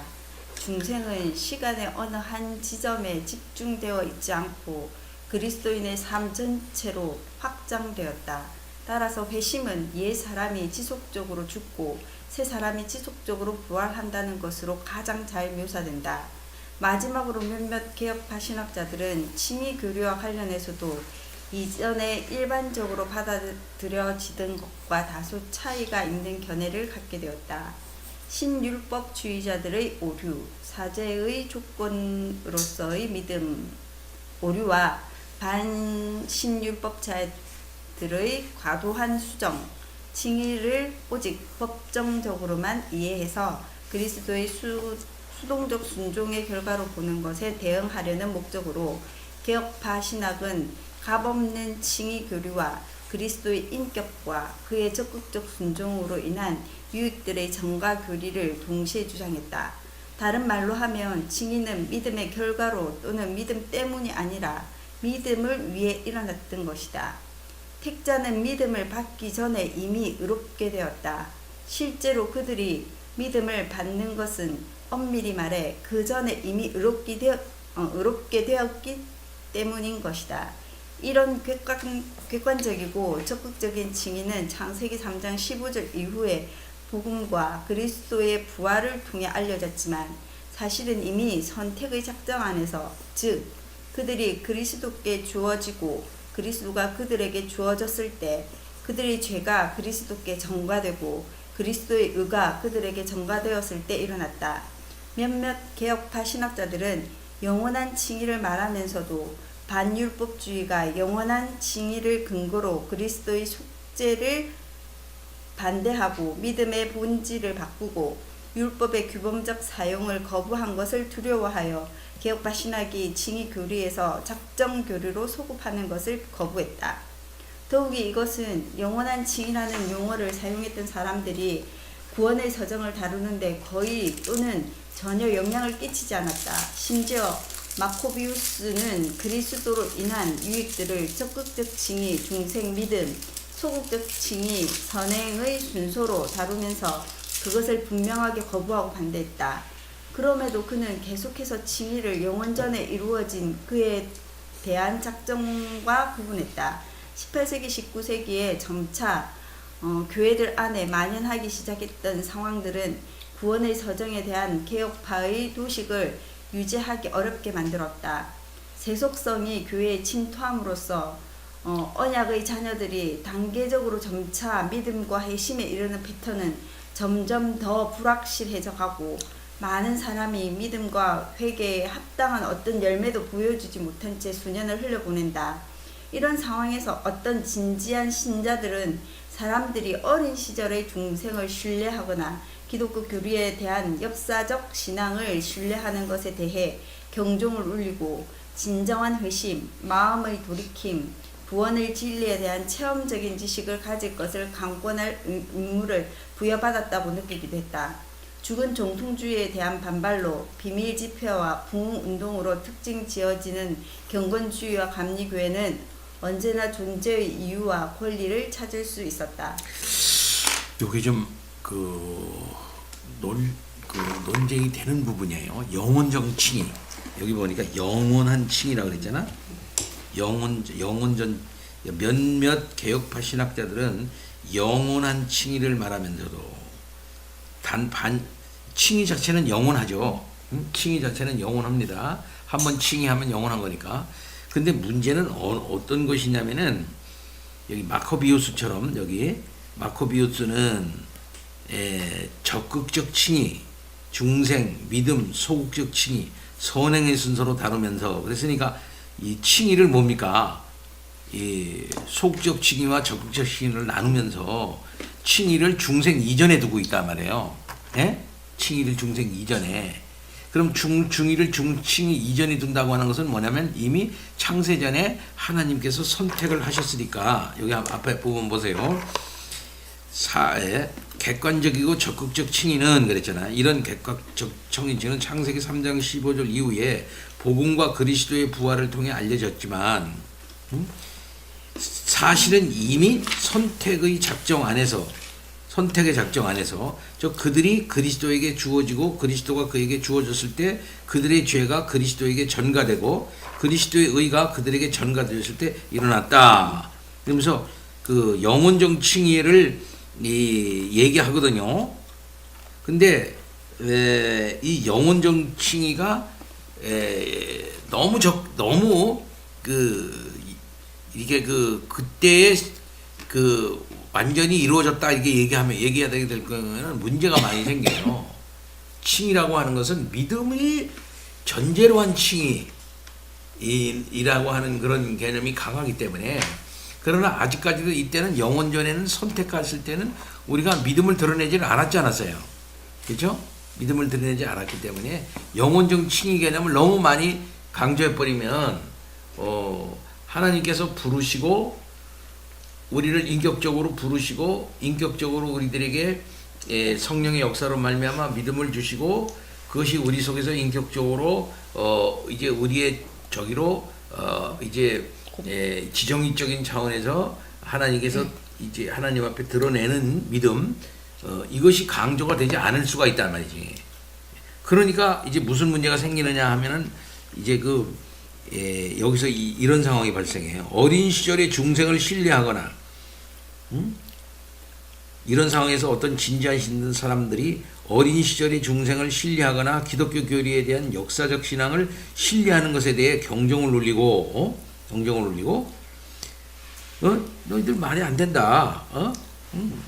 진정한 회심, 마음의 돌이킴, 구원의 진리에 대한 체험적 지식을 가져야 된다라고 얘기하게 된다 이 말이에요. 이게 너희들이 그렇게 한달지라도 진정 너희들이 이렇게 뭐 선택받았고 그 다음에 칭의를 받았다고 하지만 진정 너희들에게 진정한 회심이 있느냐, 마음의 돌이킴이 있느냐, 구원의 진정한 체험이 이 구원 진리에 대한 나름대로의 체험적 지식을 내가 가지고 있느냐 없지 않느냐 이렇게 거기에 대해서 그것을 가질 것을 강력하게 권고하면서 이런 것들은 죽은 정통이라고 치부하고 비밀 집회나 부흥 운동을 통해서 그런 것으로 특징 지어지는 경건주의, 감리교회 이런 거에 더 집중하도록 그렇게 했다 이 말이죠. 그러니까 바로 이런 이유 때문에 감리교나 경건주의가 득세할 수 있었던 거예요, 사실은요. 이런 면에서. 그러나 우리가 말하고 있는 칭이라고 하는 것은 이게 선택으로 말미암아 우리가 꼭 칭이 될 것이라고 믿기는 믿지만은 그것이 성령의 어떤 적용 사역으로 인해서 오는 그 믿음 말이죠. 그 믿음을 약화시킨다거나 또 성령의 적용 사역으로 인해 가지고 우리 속에서 일어나고 있는 하나님 아버지 앞에 나가려고 하는 어떤 그 행위로서의 선행 이것을 약화시키지는 않는다는 거. 이거 우리가 그걸 확실하게 해야 한다 이거죠. 이 부분은 좀 논란이 많이 되는 부분이에요. 그래서 그러면 영원전 칭의는 우리가 맞다고 봐야 되니까 틀리다고 봐야 되니까. 근본적으로는 맞아요. 근본적으로는 맞지만 지나치게 그걸 강조할 경우에는 문제가 발생하죠. 지나치게. 왜 그러냐면 성령의 적용 사역이라는 것은 인격적이니까 기계적이 아니라 이 말이에요. 그죠? 기계적이 아니라 이 말이에요. 그러니까 나는 선택받았다. 그렇기 때문에 나는 칭의를 받았다. 영원전서부터 이렇게 해버리면 그 사람의 실질적인 뭐가 없는데 회심으로 인해 가지고 나온 실질적인 없는데도 불구하고 그렇게 한다 이 말이에요. 한마디로 말해서 한마디로 안 나가신 자들, 가나안 신자들 가운데 보면은 그런 분들이 있을 수 있다고요. 왜? 나는 구원 받았다 말이야. 구원 받았는데 문지성 있는 교회는 나는 나가지를 않는다. 저는 사이비 같은 목사 설교는 난 못 듣는다. 나는 구원 받았고 칭의 받았다. 난 내 나름대로 믿어 나간다 말이야. 이렇게 하면서 하나님께서 주시는 유형교회를 통해서 주시는 유익들이잖아요. 성찬이라든가. 그 다음에는 하나님의 말씀을 공동적으로 듣는다거나 주의 백성들이 하나님 앞에 나가 같이 합심해서 예배를 드린다거나 이런 일에 신경 안 쓴다 이 말이에요. 그러면 그 사람이 구원받은 증거가 뭐냐고 말할 때 내놓을 만한 게 없다 이게. 근데 그 사람은 말하기를 난 선택받았다 이렇게 하면서 거기에 치부해 버린단 말이에요. 이런 어떤 문제가 있으니까 성령의 역사라는 것은 항상 뭐냐면은 역동적이야. 그 다음에 또 그것은 인격적이다 이거죠. 인격적이라고 하는 것은 성령이 우리 속에 오셔서 우리를 감화시키시고 우리의 책임을 동반하게 하시고 우리의 의지를 새롭게 하시고 우리의 감정을 일으키고 우리의 의지를 일으키게 하셔가지고서 지정의적인 차원에서 우리를 이렇게 고양시키고 그렇게 하게 만드시고 하는 이런 거란 말이죠. 이런 것이 강조가 되게 된다 이거죠. 장경도 목사님 맨날 장례에 풀린다. 택함 받았다고 하면서 사람들이 엉망이나 잘못되면은 그렇다면 반율법주의로 떨어질 수도 있는 여지가 있는 게 아니겠느냐. 자, 그럼 계속해서 그 엄집사님이 읽어주세요. 이 패러 우리가 이렇게 하는 건 여기까지 끝내려고 그래요 오늘. 이 부분을 계속해서 432 여기를 읽어주세요. 이미 지적한 것처럼 부흥운동은 우리가 종교 심리학이라 부르는 새로운 학문이 일어나는 기폭제가 되었다. 개혁파 전통에 속한 사람들은 종교적 현상들을 심리학적 관점으로 살펴볼 가능성과 정당성에 대해 불편함을 갖지 말아야 한다. 그것이 적절한 세심함과 존중심을 갖고 행해진다면 말이다. 세계가 우리 인간에게는 오직 의식 안에서 그리고 의식을 통해서만 존재하기 때문에 의식의 내용에 대한 고려와 연구는 그 자체로 그리고 그것만을 위해서도 행해질 수 있지만 또한 주관적으로 심리학적 측면에서 연구하는 것도 가능하다. 어린이, 청소년, 성인, 노인의 종교 생활이 갖는 각각의 고유한 특성들, 종교적 발달과 신체적, 심리학적, 도덕적 발달의 상관관계들, 종교적 각성과 사춘기의 상호 관련성, 종교적 변화에서 무의식적 힘의 작용 등 이 모든 것들이 우리의 시야를 넓혀주고 종교 생활에 대한 통찰을 심화시키고 신학자, 목사, 설교자, 선교사, 교사, 양육자들을 위해 가치 있는 결과를 양산해낸다. 하지만 종교심리학은 아직 신은 학문이며 때로는 무르익기도 전에 열매를 따는데 여념이 없는 것처럼 보이기도 한다. 개혁파 전통의 사람들은 부흥주의적 관점에 대해 불편함을 가지고 있으며 종교에 대한 심리학적 연구의 타당성을 인정하기는 하지만 그럼에도 모든 종교 현상들이 심리학적으로 설명될 수는 없다고 주장한다. 그거예요. 모든 종교 현상들이 심리학적으로 설명될 수 없다고 주장한다. 이게 우리는 계속 종교 심리학은 실제 삶에서 회심이 대체 무엇을 의미하는가 하는 지점까지는 우리를 가르칠 수 있지만 그 자체로는 참된 회심과 유사 회심, 세상적 근심과 경건한 근심의 차이를 전혀 우리에게 말해주지 못한다. 왜 어떤 사람의 삶에서는 회심이 일어나는데 다른 사람의 삶에서는 그렇지 않은지, 또는 왜 어떤 사람의 삶에서는 이 시기에 회심이 일어나고 다른 사람의 삶에서는 훨씬 이르거나 늦은 시기에 일어나는지 설명하지 못한다. 종교 심리학에는 이를 위한 고유한 기준이 없고 그 자체로는 회심이 무엇인지도 모른다.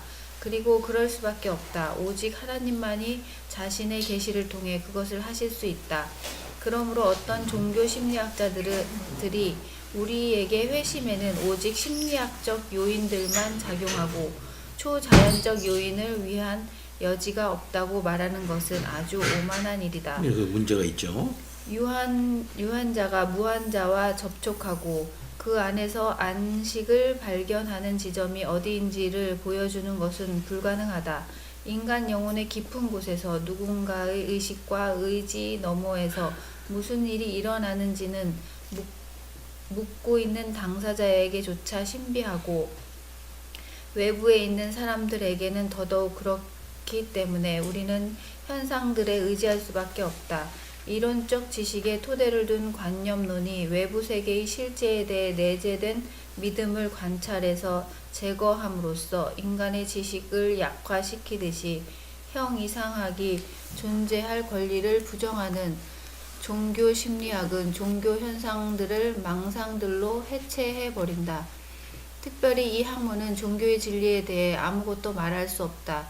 윌리엄 제임스는 종교 경험을 판단할 증거를 종교 현상들 자체에서 얻으려고 시도했다. 윌리엄 제임스는 이 사람이 이제 프라그마티즘 있죠. 실용주의의 그 아버지다 이렇게 말할 수 있어요. 근데 이 사람이 쓴 대표적인 책 중에 종교 현상의 다양성이라는 그런 책을 썼어요. 이거 우리나라 말로 번역이 됐어요. 저도 이렇게 갖고 있는데 굉장히 유명한 작품입니다. 예. 종교 경험 참 다양해요. 종교 현상이 아니라 종교 경험의 다양성. 이 사람의 종교적 경험을 분석을 했어요. 예. 심리학적으로. 실용주의자인 제임스는 종교 현상들을 그것들이 갖는 사회적 유용성에 기초해서 판단해야 한다고 말한다. 종교에서 중요한 것은 하나님이 누구인지가 아니라 하나님이 우리에게 어떻게 소용되는지이다. 하나님이 아니라 삶, 그것도 더 많은 삶이 종교의 목적이다. 하나님은 알려지지 않았고 다만 사용될 뿐이다. 하지만 제임스는 심지어 이런 실용주의적 증거를 가지고도 난제를 극복하지 못한다. 만약 생명력이 종교의 참됨과 유효함을 판단하는 유일한 기준이라면 남는 질문은 이것은 역사적 연구로 답할 수 없다. 어느 종교 또는 어떤 이교도의 미신이 그런 가치를 산출하는지에 대한 것이다. 바꾸어 말하면 우리는 어떻게 이 가치에 대한 합의에 도달하는가? 실용주의가 일관적이려면 가치는 오직 그것의 가치를 통해서만 판단될 수 있을 뿐이라는 식의 무한 반복적 주장을 되풀이할 수밖에 없다.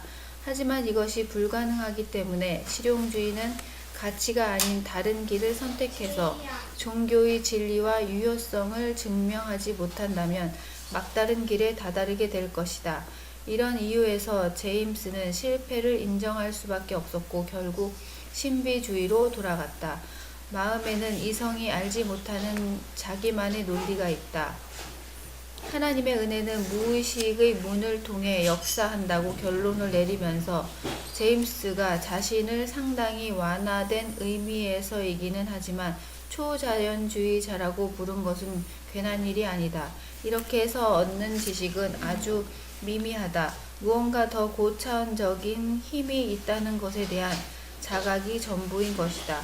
여기서 분명해지는 것은 종교 심리학이 종교 생활을 더 잘 이해하는데 중요한 기여를 할 수 있지만 종교 심리학만으로는 결코 교의학이나 철학 또는 형이상학을 대체하거나 대신할 수 없다는 것이다. 종교 심리학의 기능은 종교 현상들, 사상, 감동에 대한 심리학적 가치가 있다는 사실을 확인하는 일과 모호하고 정의할 수 없는 종교의 본질 안에서 종교의 실제를 찾는 일에 제한되는 것이다. 종교는 오직 계시에 기초할 때 실제성 또는 참됨을 유지할 수 있다. 주관적 경험에 대한 불충분한 설명만 줄 수 있는 학문은 종교심리학과 달리 교의학의 임무는 구원의 서정이 무엇인지를 하나님의 말씀과 생각에 따라 제시하는 것이다. 성경은 그리스도 안에 있는 구원의 유익들을 설명하고 묘사하는 데 넘치도록 풍성하다. 여기서 주의할 것이 있다. 교의학이 사용하는 용어들이 성경 속에 등장하는 표현들과 정확하게 같은 의미를 담고 있는 것은 아니라는 사실이다.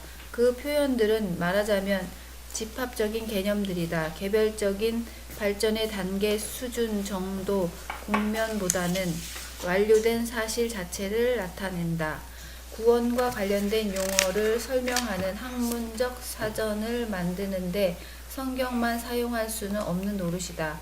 그 용어들은 성령을 통해 이루어진 하나의 위대한 변화의 사역이 가지는 다양한 측면들을 설명하기 위한 것들이다. 하지만 그렇다고 해서 신학자들이 우리 안에서 일어나는 성령의 역사를 성경에 있는 다양한 용어와 이미지를 사용해서 질서 있게 서술하려고 시도하는 것을 금지시켜서는 안 된다.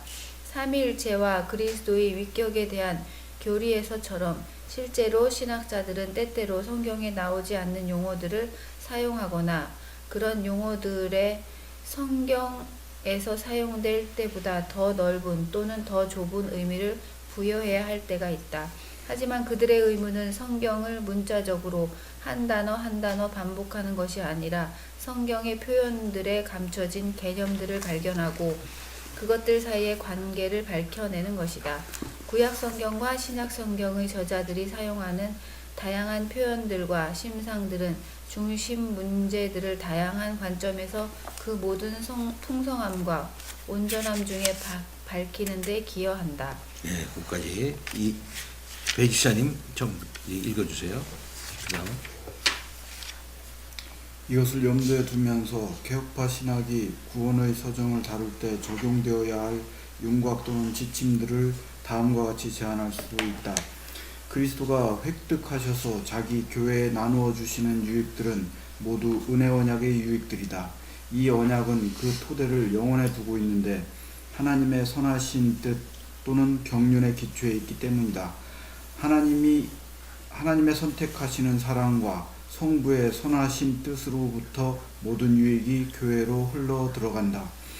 이러한 유익들은 먼저 그리스도에 의해 가장 온전하게 객관적이고 실제적인 방식으로 취해졌다. 다음으로 그것들이 성령에 의해 신자들에게 적용된다.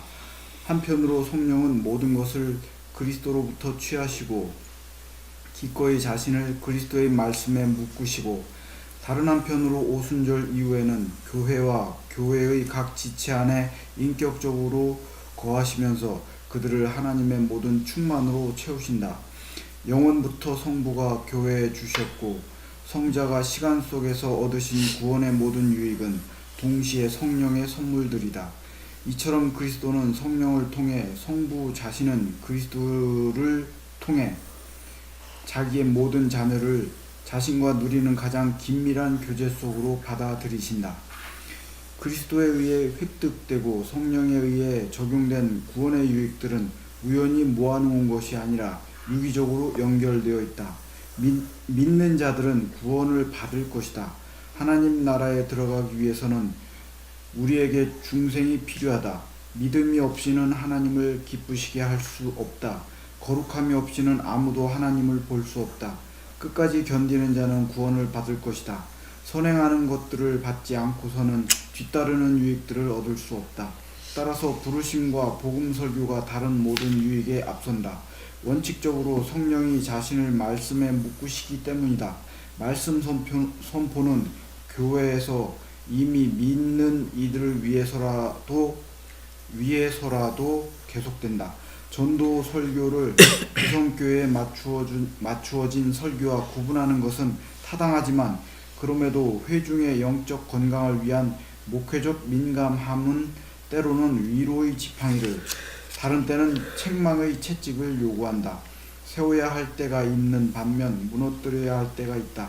하지만 이로부터 외적 내적 부르심이야말로 엄밀한 의미에서의 중생으로부터 유발되는 믿음과 회개의 행위를 수반하는 최초의 유익이며 그것을 통해 우리가 그에 뒤따르는 유익들을 얻게 된다는 점이 분명해진다.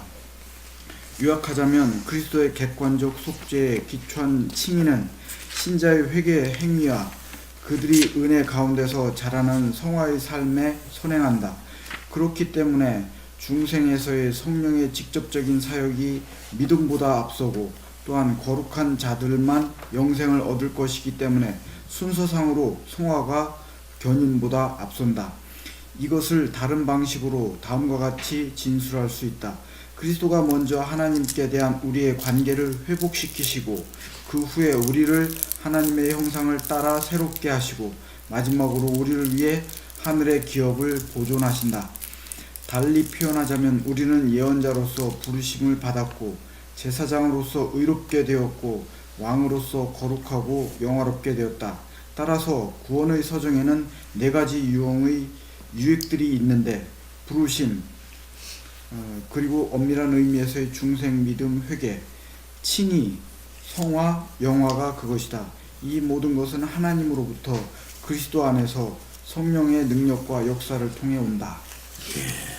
이렇게 성령의 적용사역 그리스도께서 이루시고 성령께서 이제 그리스도께서 이루신 것을 효과적으로 이제 우리 것이 되게 하기 위하여 그리스도의 적용사역이 아니 성령의 적용사역이 있게 된다는 것이죠. 그래서 요즘은 이렇게 얘기하고 있는 서정 문제를 부르심, 그 다음에 중생, 믿음, 회개, 칭의, 성화, 영화 이런 과정을 이제 거쳐 나간다. 그리고 이렇게 얘기를 하고 있습니다. 여기 이제 종교 심리학도 얘기를 했고 실용주의도 얘기했고 이제 이렇게 얘기를 많이 했습니다. 그러나 성령의 적용 사역에 대해서 쭉 얘기를 한 것입니다. 그동안에. 오늘은 여기까지. 다음에는 하나하나 이제 구원 서정 문제에 있어서 이제 부르신 게 뭐냐, 중생이 뭐냐, 믿음, 회개, 신앙, 칭의, 성화 이런 문제를 이제 다루게 될 겁니다.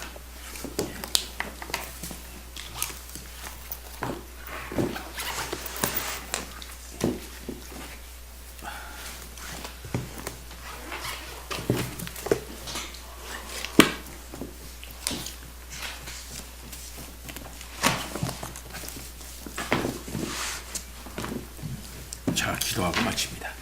하나님 아버지 참 감사합니다. 우리를 사랑하여 주셔서 선택하여 주시고 때가 되면 불러주시고 또 중생시켜 주셔서 믿음을 주시고 믿음을 보시고 또 의롭다 하여 주시고 또 우리를 양자 삼아 주시고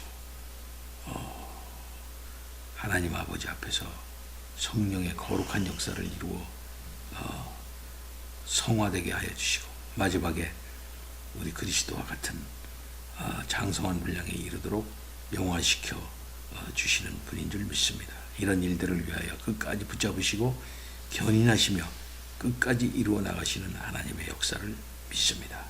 하나님 아버지, 그리스도께 이르는 구속을 성령께서 우리 속에서 인격적으로 적용해 나가시옵나이다. 이때 우리가 하는 것이 아니라 성령이 우리 속에서 이루신다고 하는 사실을 깨닫사옵나이다.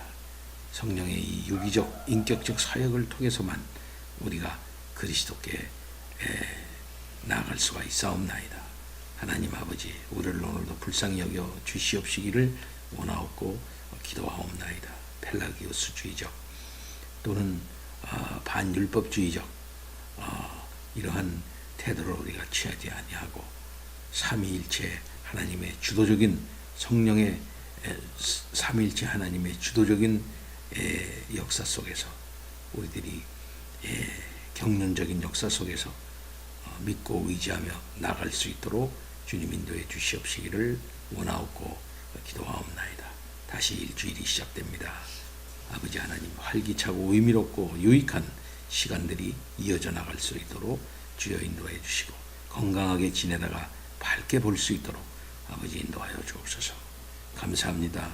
예수 그리스도 이름으로 기도하옵나이다. 아멘.